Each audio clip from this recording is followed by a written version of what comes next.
How to activate DoorDash Crimson Card. Now in this quick video, I'm going to provide you details on updating or activating your DoorDash Crimson Card. Now everything can be done through the application. So this is going to be your DoorDash home dashboard. All you have to do first is to log in into your DoorDash account. Now you won't be able to see Crimson Card on one of the options upon logging in if you haven't applied to get your Crimson Card first. So you're just gonna need to make sure that you already applied and your Crimson Card is already ready at your Dashers tab.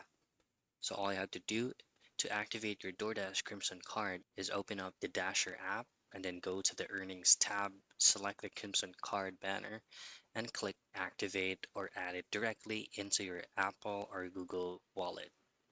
And that's it. That's how easy you can activate DoorDash Crimson Card.